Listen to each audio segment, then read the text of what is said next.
I had to sleep with my sister to prove to my parents that she was obsessed with me. It all started when she would bury her head under my skirt. She kept challenging me to climb an old treehouse, which I finally did, only to realize she could see up my skirt as I climbed. I screamed at her to stop looking, and she acted like I was disgusting for thinking she was looking. The whole situation was super weird, so I just let it go and never mentioned it again.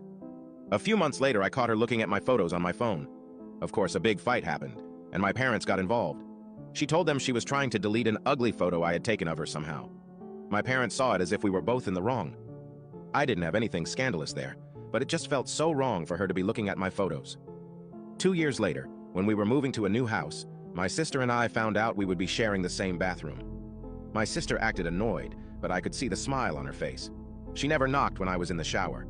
Instead, she just tried to see if the door was locked. Eventually, the inevitable happened.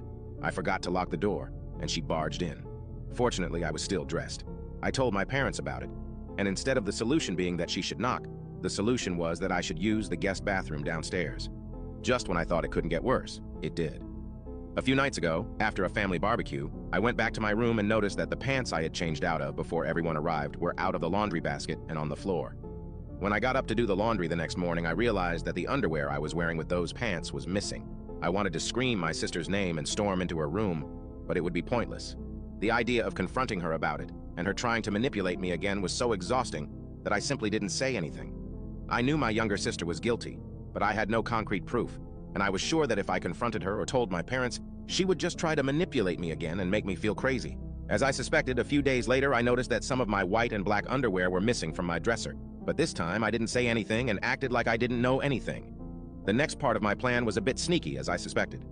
A few days later, I noticed that some of the white and black underwear were missing from my dresser, but this time, I didn't say anything and acted like I didn't know anything. The next part of my plan was a bit sneaky. I was thinking about how to make her hit on me or something like that so I could record it and show my parents. So, I decided on something. My parents were going to another city for the wedding of 2 of their friends.